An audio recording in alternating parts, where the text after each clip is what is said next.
Hi, I'm Rob, and Invasion was the event of the week.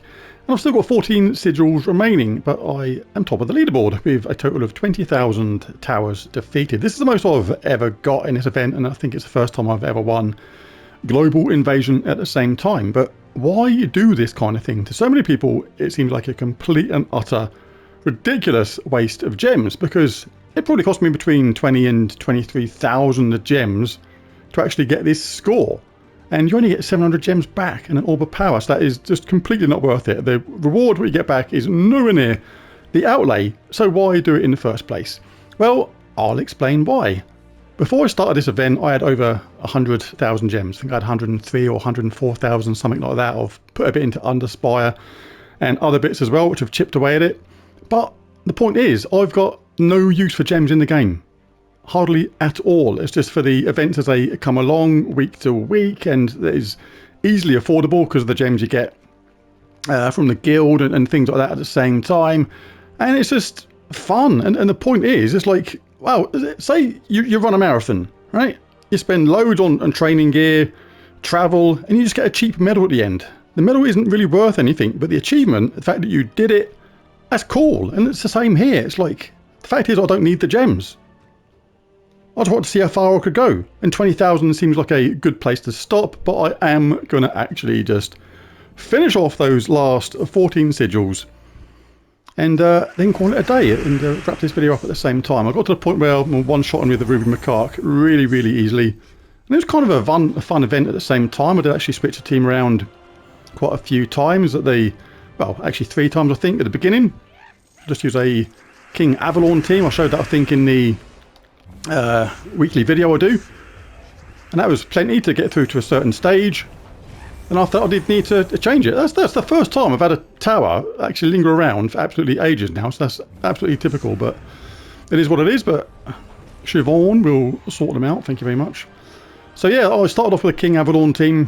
When that was stopped one-shotting, I changed it around a bit. I got to a point where I was using 3 times Siobhan at one point. That was really handy, and then I thought, I'm going to go all the way on this, so I just bought enough tears to basically make the Ruby Macaque absolutely just one-shot those towers into oblivion. I mean, another analogy of why this is worth it as well may be like when you play an arcade machine. You chuck stacks of coins into it just to get your name to the top of the leaderboard. You practice, and you try hard, you get really good, and eventually you get to the top of the leaderboard, but you technically get nothing back. But you did it, and that's the same as this. I've got, like I say, I've got no... What look at that for? I don't need that. I need brown, red or blue. I should know by now, but I am talking and it kind of distracts you. But with no need for gems in the game, it's another kind of unofficial achievement ticked off the Gems of War list. I mean, I've won PvP. I've done 10,000 trophies in a day with absolute 100% solid proof. There's 2 videos in my live section, totaling 23 hours on 2 videos of getting that 10,000 trophies in a day, all me. So nobody can say, I didn't do that, or I swapped players, or we were using a shared account, something like that. It was completely all me. So that was done as well. This is another one, just winning this event with a decent score. And yeah, I'm just going to wrap up these last few sigils. It's probably going to take a little bit longer than I first thought, because you're going to get some towers along the way, but it was fun, and it's the sort of thing I'll probably only do once. And the fact that we got like 4 out of 5 at the top spots as well on the leaderboard is absolutely awesome. So really fantastic. Let's take a quick look at that. So I got first Barsetaz 28, a little bit of photo bombing there, jumped into second place, all good, it's all part of the fun. Kiwi, same guild, North Star, the guild I'm in. Miss Thetina, 4th place, and Meet the Sheep, 5th. So 4 out of the top 5, all from the same guild. It's like really cool. And it's a lot of fun. So let's just wrap up these last few battles while I think about something to talk about. I'll try and think of some more analogies as we go along. So what's another analogy for why do it when the reward doesn't really equal the cost? Somebody who spent, I don't know, 100 grand on their car. I enter sort of a small town race But the prize is nothing but like a 50 quid ribbon or something like that. They do it and they win. They proved they could do it. They don't need the ribbon. They race to prove the car. And the bragging rights to themselves almost, just to say they did it. And this is kind of the same with this. Same as people that do like, you know, crazy domino rallies and things like that. Yeah, they spend ages setting these things up just for the achievement of seeing it all come together when they flick that first domino. And then the last one falls. It's just fun. It's all part of it. And like I say, I've got absolutely stacks of gems. It comes to a point in the game. What's funny about this is, when I first started playing this, and I can remember the early days when gems were really, really hard to come by, and you needed them, and you saw those things that cost other resources as well, like the Dawnbringer weapon from the Soul Forge, things like that cost like 1 million souls. At that time, you couldn't possibly imagine ever having 1 million souls, let alone 1 million souls spare to spend on one weapon. But you do get to that point, and you get to the point now where I've got, I think, 30 million souls just lying around in troops I could either, I forget what the word is now when I haven't looked at it for ages. You can cash those extra troops in for souls.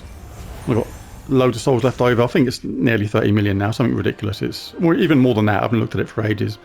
But yeah, you get to the point in the game, is the basic moral of what I'm trying to explain, where you stop needing certain resources. You don't need gold anymore. Once you've done the underworld and things like that, that's all wrapped up, you don't really need gold anymore. Only for like upgrading your kingdoms, and you've got stacks of that. And just that's like pin money when the time comes to upgrade another kingdom. And the same happens with gems. It's like this gems just build up, and they build up without really trying. Even when you spend extra on the event and things like that, just to get the 1,250 pack and things like that, the rewards you get from just various parts of the game, from the guild, from doing all the stuff on all the rewards on a Monday and things like that. It just builds up, and you just don't really have a need for them anymore. It's just like, it's very rare I have to spend them on pets anymore. So why not just chuck them at an event and just do something a little bit special every now and again? I'm probably waffling now because this video's been going on for a few minutes. So I'm just trying to use up these last sigils while I'm chatting at the same time. But yeah, it was actually quite enjoyable. 5 remaining, and the good thing about this kind of team I'm using now is I've done a lot of it on the autopilot. A lot of people think, God, it must be boring sitting there just doing that non-stop, but it sort of isn't, because this kind of team now, which I've been using for the last several days of the event, is kind of complete autopilot. I'm looking at the screen now because I'm looking at the, you know, I'm making a video at the same time, so I'm watching what I'm doing and, you know, things like that, and I'm thinking about what I'm going to say next and all that jazz. But when you're actually doing it without doing what I'm doing now, without making a video and without talking about what I'm doing stuff like watching football or watching the Grand Prix or something like that, and I'm paying very little attention to the game. You can just literally glance out of it or keep it in your peripheral vision almost, because this is like near autopilot. Just have a quick glance, make a match when you need to.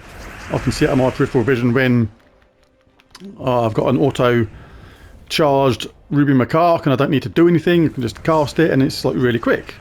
A lot of the time it does just charge instantly at the start of the game. You just begin, get a potion of explosion, and you're good to go, and you just win and carry on. But the point is, it was just because for fun, because I could. And for that, so I used to wonder the same thing, I've got to be honest. When I was first started playing, I thought, what on earth are some of these people doing? I used to literally think, you know, in the first like few months of playing this game, where I saw some of these crazy scores and things like that, top of the leaderboard, I thought, what are they doing? It's a complete waste of gems. Why are you so desperate to be top of the leaderboard? But it's not about the desperation or anything like that. It's just about, you kind of have to create your own fun in the game sometimes. Like, the game can get a little bit stale in its own way, because you've only got all the weapons, all the troops, but a couple of the annoying ones from the Underspire, which are still being extremely elusive. and 1 or 2 more, and that's basically it. It's like you kind of got to make your own fun, because you can just whiz through most events really, really easily. I don't know what I've done that for. Could have just got red. It would have been a lot better. But you kind of have to make your own fun. So you just do this sort of thing every now and again. Just because. And I know other people do it as well, because I've seen certain names at the top of certain leaderboards and things like that. And I'm pretty sure they're doing it just for fun as well, and they look at a personal achievement. So I do now completely understand why people just spend thousands of gems just for that one-off thing of just coming to the top of the leaderboard just to say you did it. So it now makes complete sense to me, and I've reached the same or similar part in the game. So let's wrap up this video. Let's do these last sigils. We're probably going to get a Raven Tower at some point.